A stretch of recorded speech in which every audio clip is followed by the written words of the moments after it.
Olá amigos, tudo bem com vocês? Graça e paz. Hoje, dia 31 de outubro, são dia que antecede duas grandes comemorações, Dia de Todos os Santos e Dia dos Finados. Porém, hoje, dia 31, comemora-se o dia do Halloween. E não parece, elas têm tudo a ver por causa das suas origens.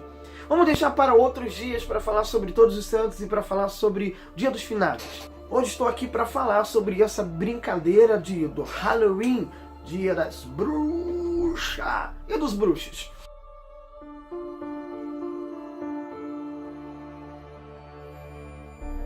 Será que existe algo de tão perigoso nessa brincadeira aparentemente tão ingênua? Jesus disse em João capítulo 8, versículo de número 32, "Conhecereis a verdade, e a verdade vos libertará."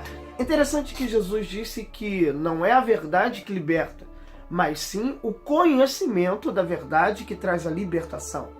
Bom, então se o conhecimento da verdade traz a libertação, vamos procurar rapidamente saber um pouquinho da verdade sobre a brincadeira do Halloween.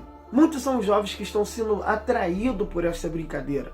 Porém, para a gente não ficar leigo no assunto, vamos conhecer um pouco o que há por trás dessa festa. O Halloween é uma festa folclórica dos Estados Unidos que teve por intermédio dos imigrantes irlandeses, na qual as pessoas, principalmente a maioria as crianças, se vestem de bruxo, vampiro, monstros e muitas outras coisas e saem de casa em casa pedindo doce usando o conhecido jargão Drake or Draked.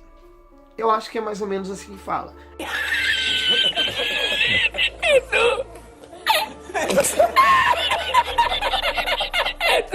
Engano ou divertido, já que no português o pessoal fala mesmo gostosuras ou travessuras. Isso está bem ligado com a origem da festa, na qual na virada do ano celta, dia 31 do mês 10, do nosso mês, né, as pessoas ofereciam alguns alimentos para apaziguar os espíritos dos mortos. Bom, então vamos falar só um pouco mais detalhado sobre essa grande festa chamada Halloween, com sua origem no mundo dos celtas. O Halloween teve sua origem nas antigas celebrações de final de ano do povo celta, que antigamente ocupava principalmente as regiões que hoje pertencem à França, à Irlanda e à Grã-Bretanha. Os Gálatas mencionados na Bíblia pelo apóstolo Paulo, que até dedicou uma das suas cartas a esse povo, chamado Gálatas, eram também povos celtas. Estes mesmos povos celtas eles eram liderados, dirigidos, governados, orientados, conselhados por alguns sacerdotes espirituais, chamado de druistas, que eram considerados como os guardiões da tradição e da religião céltica, os quais incluíam vários deuses, gnomos, fadas, bruxas, espíritos de adivinhações e umas cositas mais. Os druidas serviam como um elo entre as várias tribos celtas espalhadas. Eles serviam como adivinhos e conselheiros para essas várias tribos celtas. E sempre que chegava na estação do inverno, os celtas então iniciavam um novo ano e eles sempre lembravam da morte, já que os dias mais claros, os dias de outono, os dias de verão, foram tudo embora e dava lugar a dias mais escuros, inverno. Então, com a chegada do inverno na última noite do último dia celta, ou seja, o nosso dia 31 de outubro, se comemorava a festa do Samaim, que significa fim do sol ou fim da luz. E os celtas acreditavam que justamente na virada do ano, que começa justamente no dia 1º de novembro, havia uma grande abertura entre o mundo dos vivos e o mundo dos mortos, que acreditavam que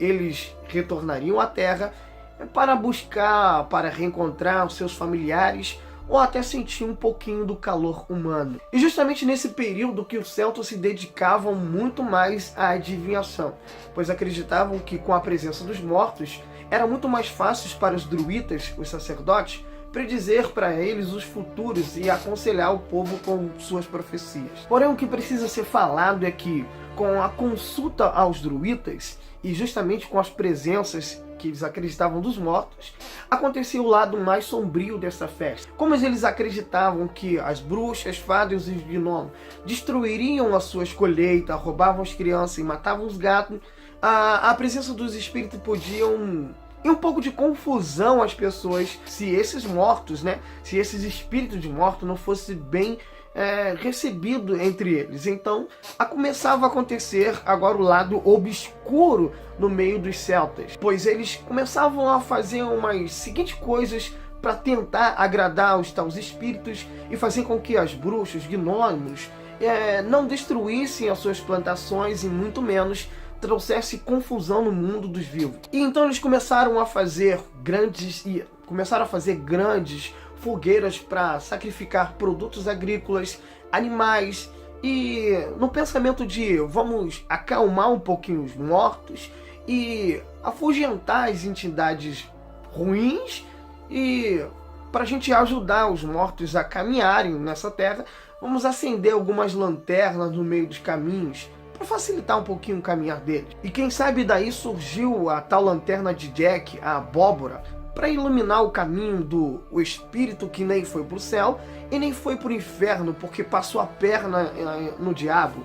E então se criou então apesar que não era uma abóbora, mas começaram a fazer uma coisa mais bonitinha em homenagem ao espírito de Jack. Outra coisa que os celtas faziam era oferecer comidas, vinhos do lado de fora das suas casas, para que os espíritos dos mortos não entrassem. E como eles já estariam sendo alimentados do lado de fora, não precisaria entrar, porque já estariam sendo abençoados do lado de fora da casa. Os celtas faziam isso porque eles tinham muito medo que, se o espírito não se sentisse bem-vindo, bem recebido, ele poderia entrar e trazer uma grande maldição para essa casa e fazendo uma grande vingança. Quem sabe daí se surgiu então gostosuras e travessuras. Afinal de contas, se você não me der doce, eu vou fazer uma grande travessura. Outra coisa que foi praticada durante essa virada de ano celta foi que os druidas aconselhavam sempre que as pessoas, ao sair da sua casa após o pôr do sol, elas deveriam se vestir com uma roupa fantasiosa, de máscara, ou com uma roupa bem escura, para confundir assim os espíritos e que eles não fossem levados para o mundo dos mortos. E você reparou que agora já não é mais uma simples cultura do tempo celta. Agora as pessoas estão repetindo justamente o que um truísta aconselhou. Se vista de monstro, coloque uma roupa escura.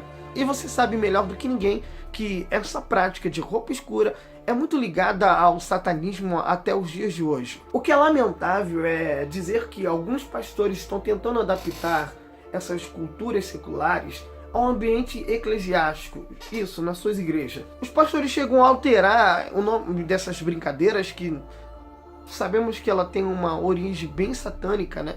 Consulta de mortos, sacerdote, vamos queimar na fogueira e tal. Então eles mudam essas brincadeiras, como a do Halloween, eles vão colocar por Jesuim ou Halloween, que é a mais falada em algumas igrejas. E parece que os pastores esqueceram do conselho do apóstolo Paulo em Efésios capítulo 5, versículo de número 11, aonde Paulo aconselhou dizendo: não sejam cúmplices nas obras infrutíferas das trevas, antes, porém, reprovai-a. Isso mesmo, reprove qualquer tipo de ligação a uma cultura ou qualquer brincadeira secular que estejam tentando levar para dentro da sua igreja. Não, Flávio, a gente só vai vestido de apóstolo. Bom, a gente só vai vestido de santo. Não, Flávio, é só uma brincadeira. Esse negócio só de brincadeira, só de brincadeira. Me faz lembrar do que disse o apóstolo Paulo em 2 Coríntios capítulo 4, versículo 4. O Deus deste século cegou o entendimento dos incrédulos, para que não resplandeçam a luz do Evangelho. Eu quero te dar poucas razões aqui, não preciso de muitas razões, mas poucas razões bíblicas do porquê um cristão genuíno não deve se associar a tal prática, a tal cultura, a tal brincadeira. Pois a Bíblia vai nos mostrar claramente que a luz não combina com as trevas. Paulo diz em 2 Coríntios capítulo 6, versículo de número 14, que comunhão tem a luz com as trevas? Amós capítulo 3, versículo 3, me ajuda bastante a decidir entre o santo e o profano. O texto diz: andarão dois juntos se não tiver comum acordo? Interessante que o próprio Deus diz em Deuteronômio capítulo 18, versículo 10 e 11, o texto vai dizer para a gente fugir de feitiçarias, macumba, encantamento, consulta aos espíritos de mágica, agoreiros e umas coisitas mais. É só você ler Deuteronômio capítulo 18, versículo de número 10 a 11. Quem sabe eu vou falar um pouco mais no próximo vídeo. Então, aproveitando aqui rapidinho, já quero te pedir uma curtida e, claro, o que você pensa sobre esse assunto? Crente deve ou não deve participar dessas festas seculares com aparência de não tem nada a ver? Podemos participar. Lembrando que a Bíblia também vai nos mostrar que não deve haver nenhum contato entre vivo e morto. No livro de 2 Samuel, capítulo 12, versículo 21 a 23, quando Davi estava ali orando, jejuando pelo filho que estava quase morrendo. E quando Davi vê que o filho de fato morreu e que não há mais jeito, Davi então vai dizer: estão me olhando assustado, espantado, por causa de quê? Se o menino já foi para o mundo dos mortos, não haverá mais contato entre eu e ele. Eu vou a ele, ou seja, um dia eu vou morrer, mas ele não vem a mim. A Bíblia é fantástica. Oh, glória, a Bíblia é, nossa, fantástica. E se tem algo que devemos celebrar nessa data, nesse período, não é também os 500 anos da Reforma Protestante. Flávio, que loucura. Pode ser loucura para você, mas eu não vejo motivo nenhum em pleno século XXI da igreja comemorar a Reforma Protestante. Porque cá para nós, as igrejas que outrora eram chamadas de protestantes estão pior do que a igreja que elas mesmas condenou há muito tempo atrás.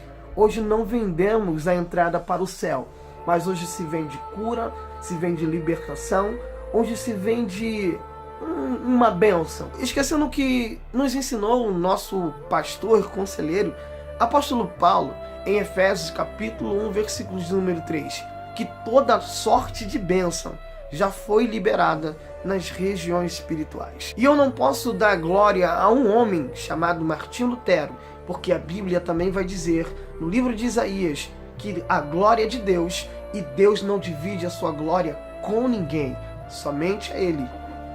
E eu vou encerrar o vídeo dizendo a frase do próprio Martinho Lutero: sola escritura, somente a Escritura, graça e paz.